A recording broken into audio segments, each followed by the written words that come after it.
Now we present Herbert Marshall as the Man Called X.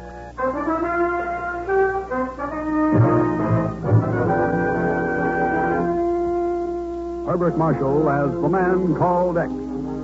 Wherever there's mystery, intrigue, romance, in all the strange and dangerous places of the world, there you will find the Man Called X.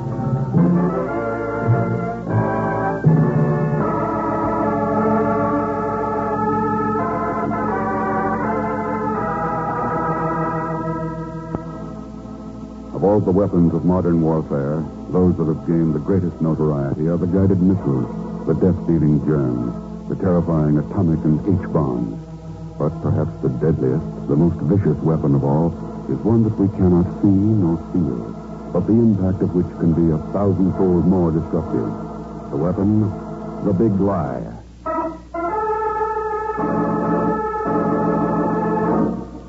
A widow in a modest New York apartment receives a mysterious telephone call. I got it from a guy who was drafted at the same time. Just thought you ought to know. They're sending his son overseas right away. And he hasn't even learned how to fire a rifle. I just thought you ought to know. A rumor spread throughout a minority community in Los Angeles, California. Yeah, they're really getting a raw deal. All your guys in Korea are being used as assault troops. They get themselves bumped off, knocking out enemy positions, and the other boys move up without even getting their hair mussed. Talk about a raw deal. In a small town just outside an army camp in Tennessee. Oh, I heard it. I don't know how good these new atom rockets will work against troops. So they shipped A and B companies out to the proving grounds last week to use them as human guinea pigs.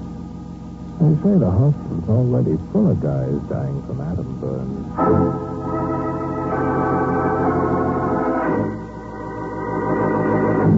So it looks like we're faced with another Operation Big Lie, Chief. If you don't think so, Ken, look at these reports. Dallas, New York, Kansas City, San Francisco. The same thing everywhere. Rumors. Yeah, the old story. Play race against race and religion against religion.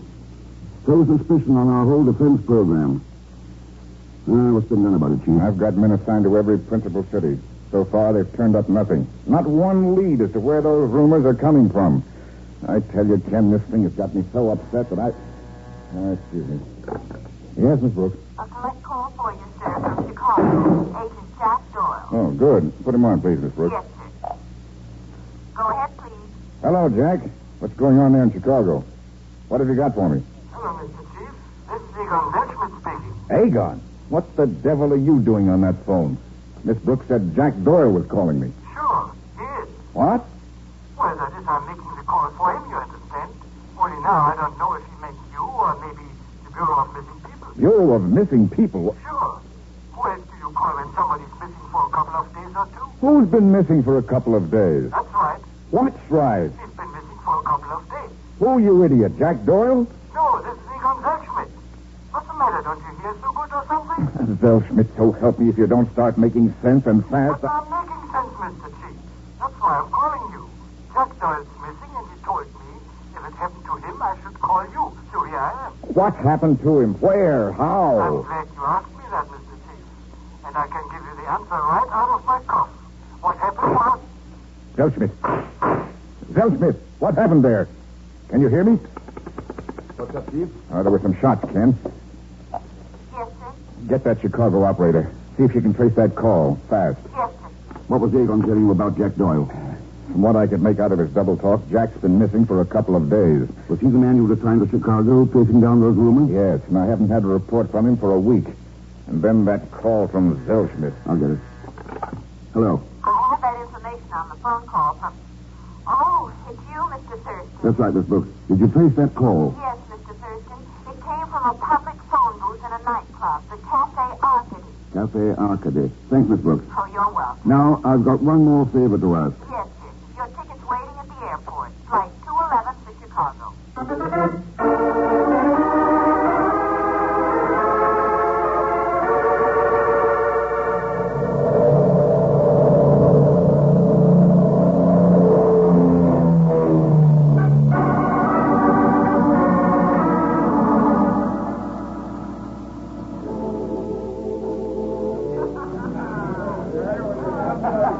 Good evening, sir. Welcome to the Cafe Arcade. Thanks. Can I have a table, please? You have a reservation, sir? No, I didn't make one. Well, then I'm sorry. We won't be able to accommodate you tonight. Pretty crowded, are you? Very, sir. Well, I'm glad to hear the shooting didn't keep the customers away. What shooting? I heard a rumor that a few shots were fired around here early today. The rumor was wrong. Yes, so many of them are. You sure there's no table for me, not even for old time's sake? Old time's sake? We've never met before. Oh, sure we have, Bessie. Back in 1940, we had a little run-in concerning subversive propaganda in the German-American Bund, remember? My name is DeCosta, not Becker. I never had anything to do with the Bund. You got me mixed up with somebody else. Phone for a reservation the next time, mister. We'll be glad to accommodate you. Thanks. I may take you up on that. Good night, DeCosta. Good night, sir. Hey, Joe. Joe, take over, will you? I've got business in the office.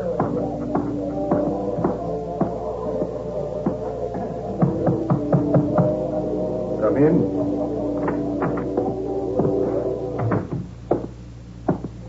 Good evening, Edward. What brings you into my office so early? Trouble, Mr. Arcady. Trouble? Just had a visitor by the name of Thurston. Ah, yes. Thurston. The one we were told was a friend of Jack Doyle's. Mm-hmm. And did he remember also he was an old friend of yours? He did? Is that what brought him here? Well, he said he'd heard a rumor about a shooting here. I see. Edward, I dislike rumors intensely when they might interfere with my business. I think maybe we shall have to do something about Mr. Thurston.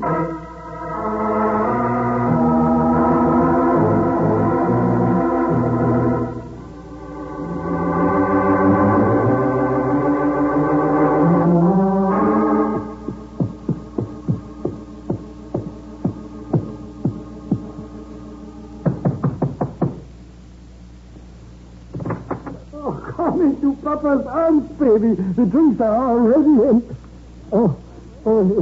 it's you. Expecting someone, Eagle? Come right in, Mr. X. All right. Now, what are you doing in Jack Doyle's hotel room? What's happened to him? Come on, out with it. Well, the way it happened, Mr. X, I was stuck here in Chicago, temporarily embarrassed without funds, you understand, when I ran into him.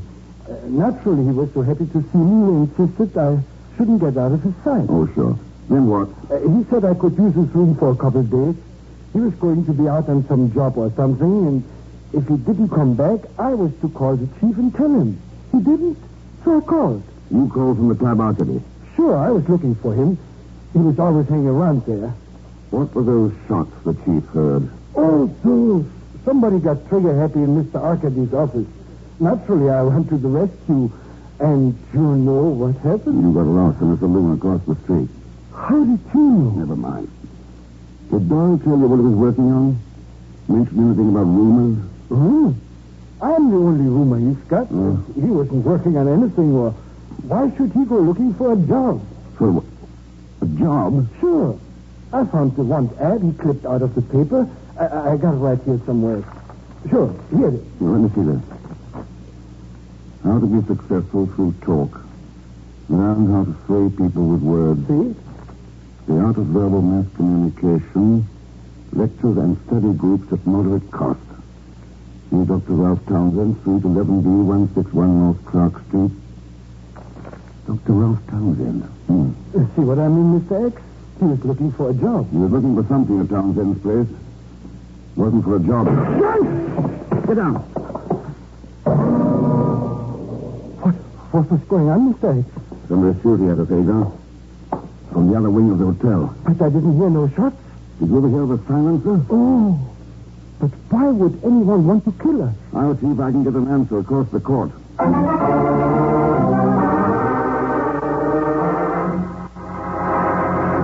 Shooting? In this hotel? Surely you must be mistaken, Mr. Thurston. No, I'm afraid not, Miss Rogers. 2 shots were fired from this wing of the hotel into that room directly across from yours. But I didn't hear any... Did you say into the room directly across the court from this one? That's right. But that's Mr. Doyle's room. Is it? Yes. Yes, Mr. Doyle is a customer of mine. I operate the lending library in the hotel.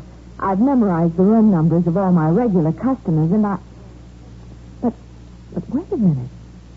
Why did he come to my room? Jack Doyle has disappeared, Miss Rogers. Disappeared? Been missing for 2 days. But why would anyone want to kill Mr. Doyle? Or you? I was hoping that you might be able to tell me. I? But I only know Mr. Doyle is a customer of my library. Why would you think I could possibly know anything about this shooting unless you believe that the shots came from this room? Do you? Miss Rogers, I'm merely trying to get the answers to a few questions. You've got all the answers you're going to get here tonight, Mr. Thurston. Now, if you don't mind leading. No, of course not. Sorry if I've upset you. Oh, by the way, Miss Rogers, do you happen to be interested in rumors? Rumors? Yes. Or in the use of words as a method of mass conditioning, or in a study course in how to talk your way into success? Are you being serious? Very much so. But I don't even know what you're talking about. That book on your coffee table. Book? Yes. The Psychology of Lies, written by Dr. Ralph Townsend. Good night, Miss Rogers.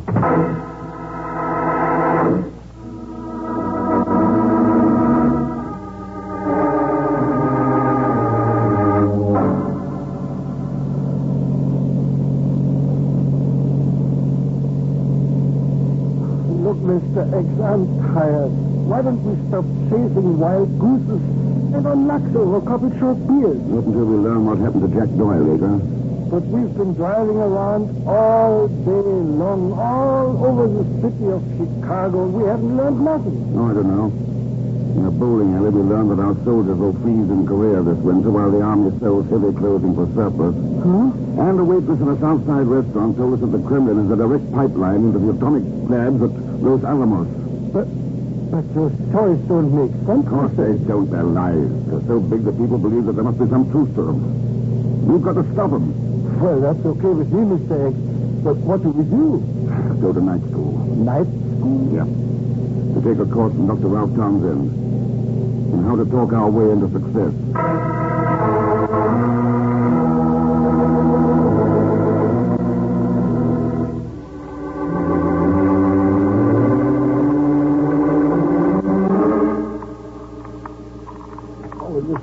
Crazy, Mr. Thurston, picking locks to get in school.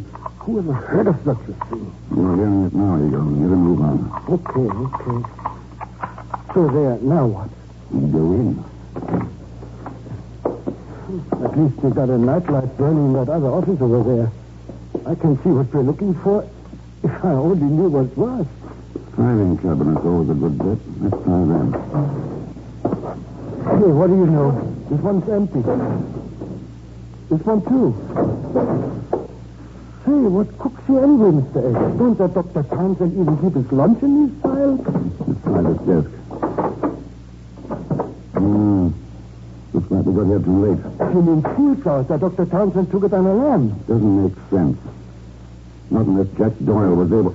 Mr. X, somebody's in that other office. Yeah. Let's get this joint to brush out before he gets mad at us. Huh? The light. He turned out the light. Oh, quiet. Yes! Watch it. I'll take on the filling. Oh. Where's the switch? Mr. X? Yes. Jack Doyle.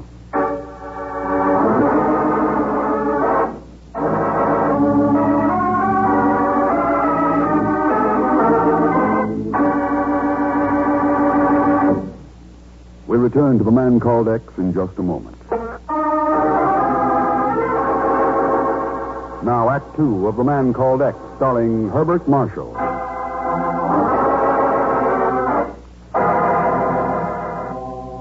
Kim Thurston believes a rumor factory is operating somewhere in Chicago, organized to disrupt civilian and military morale and to hamper our defense program.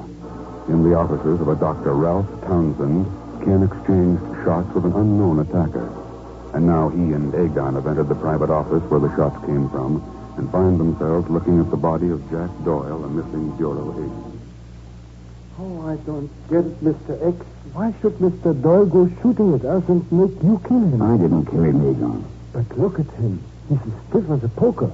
He's been dead at least 3 hours. Then who bumped him out? And what happened to the joker who was taking those potluck shots at us? There's a fire escape outside the window. Oh, that's right. He must have taken a couple of powders. Well, what do we do now, Mr. Thurston? May I offer a few suggestions, gentlemen? And my first suggestion is for you to drop Jack's gun. Sure? Oh. And my second suggestion is that you offer some words of explanation for your presence here and the rather unusual situation in which I find you. You, Dr. Townsend? I can conceive of no reason why I should deny it. And you? My name's Ken Thurston. And I'm Mr. Aegon Thurston. Thank you. Now, shall we proceed with the explanations? Suppose we make that mutual, Doctor. You're telling us why Jack Doyle was killed and why we found him in your private office. Hardly a reasonable request under the circumstances, is it, Mr. Thurston? Particularly when I expect the answers to those questions to be forthcoming from you. And if they're not? Silence may be golden in the copybooks, but here in my offices it might well prove fatal. Oh, he means that, Mr. Thurston. Well, do you talk or do I resort to... Excuse me, please, gentlemen, and kindly remain quietly where you are. Townsend here. I see. Thank you very much for informing me. Goodbye. It would appear you are having good fortune tonight, gentlemen. A colleague of mine in the lobby informs me that the police are on their way up. Our respective explanations will have to be given to them. I'd still like a chance to hear yours in private, Doctor. Do you think we can arrange that sometime? I am positive I can, Mr. Thurston.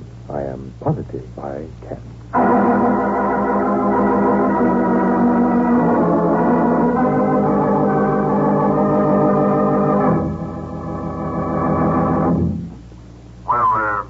Couldn't the police help you, Ken? They didn't know any more about it than I did, Chief. The tip that sent them to Townsend's office was anonymous. Anonymous tips, murder, filthy lying rumors. What have you got for me? Okay. First, the Cafe Arcady, owned by Leo Arcady, ex-Russian. Came here in 39, suspected of being in the racket. No conviction. What about his right-hand man, Ed He's DeCosta? George Becker, all right. Former German-American board member. Served 5 years, left 10 months. No file record since he was released and changed his name. No file record on Ann Rogers either. But her family was checked and cleared for top-secret defense work during the war. The Quarto Manufacturing Company. And Dr. Townsend? Former psychology professor with the OWI during the war. A big wheel in psychological warfare. His record's been checked a half dozen times, and it's clean as a whistle. Well, does it help any, Ken? It might, Chief. If I could tie any of it in with engines. Huh? Yeah. Engines? Jack Doyle had a smear of diesel oil in his shoes and trousers.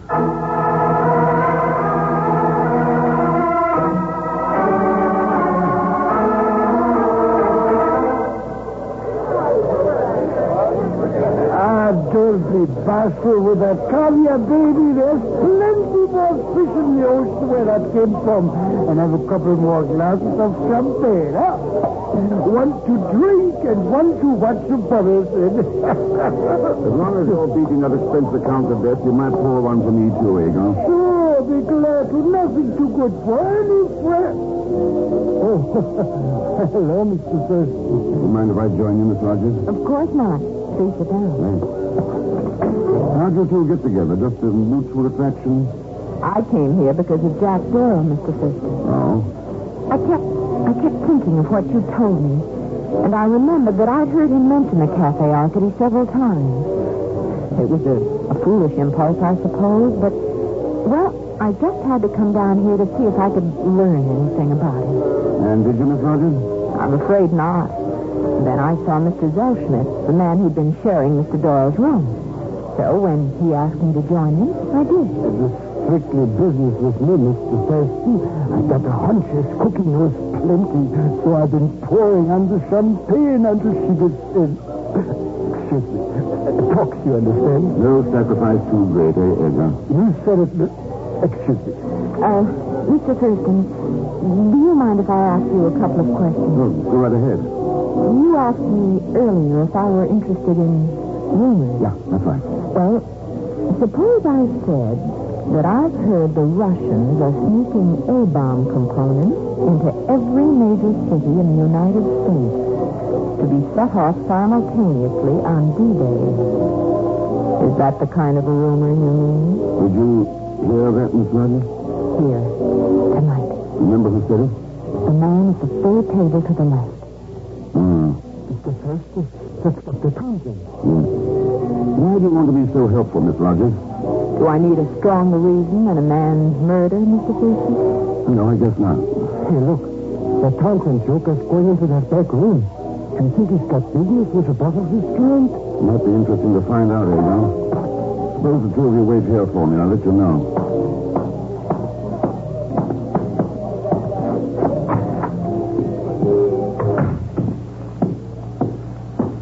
Far enough.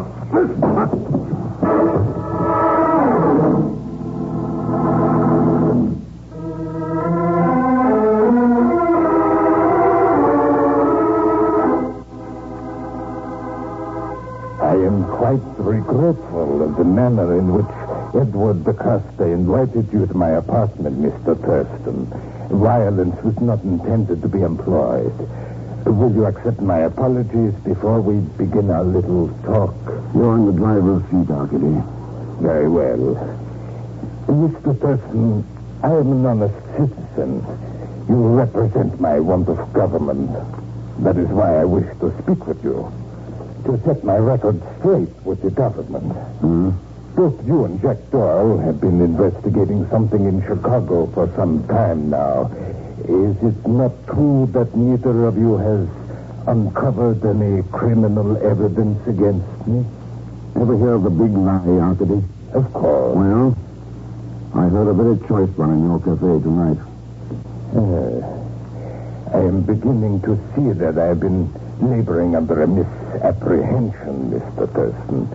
I thought you were here to investigate me on entirely different grounds. But let me assure you that no matter what else you may believe of me, no one can question my loyalty to this country. You know, you almost make me believe that, Arcady. Just one thing that stops me. These books and pamphlets on your desk. Looks to me like you've been taking some courses from Dr. Townsend. I have? Why? For the simplest of reasons. I am a native-born Russian who has adopted this country for my own. I naturally wish to express myself in the best of English. Do I make myself clear? I'll give you credit for a good try. So, are there any other questions? No? You'd like to ask me? No. Good night, Mr. Thurston. Good night, Arcady.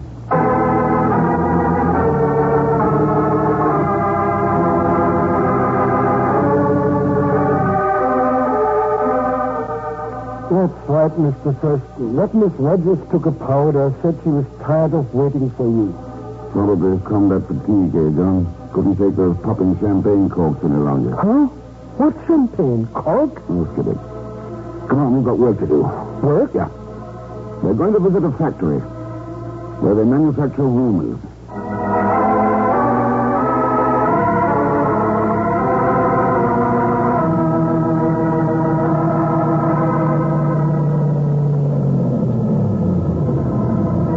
There it is, Egon. What? That's no factory. It's nothing but an old, worn-out yard tied to the dock. Is it? Let's get aboard and see.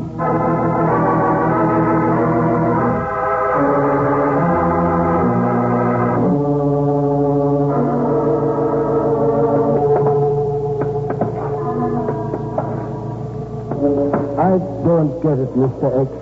Why are we climbing down into the middle of this old ship anyway? It was used as a proving ground for marine engines during the last war. Diesel engines made by the Quarto Manufacturing Company. For what? Remember the oil smears on Jack Doyle's pants and trousers? Huh?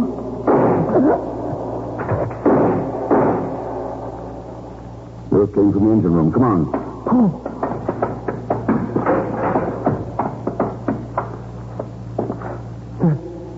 That lamp don't give much light, Mr. X. I can hardly see anything. Mr. X. Yeah. Dr. Townsend. Boy, decked like a doorknob. Yeah.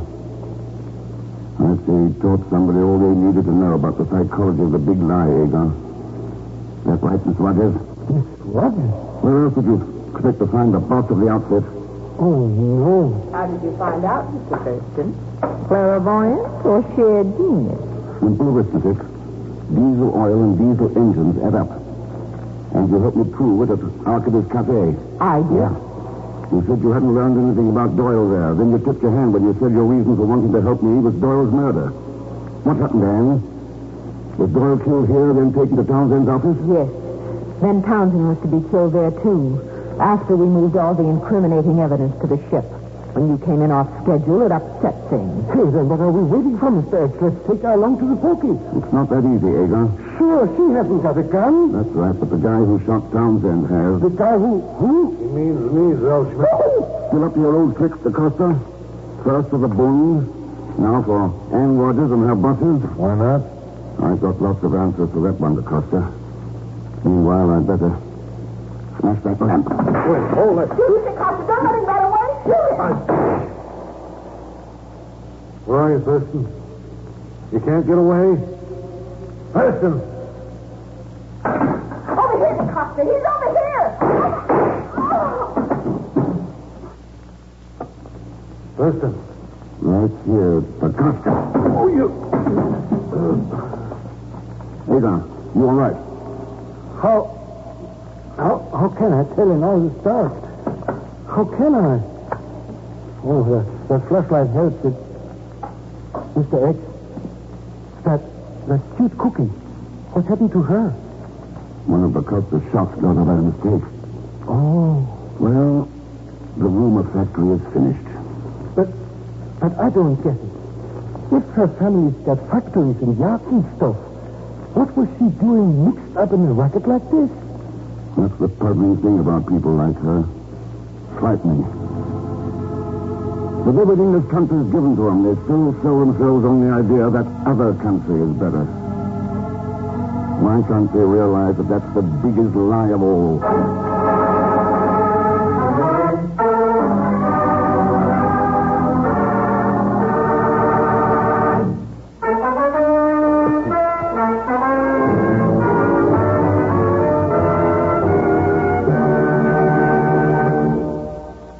Here is our star, Mr. Herbert Marshall. Thanks for being with us. Join us, won't you, when next I return as the man called X. Good night.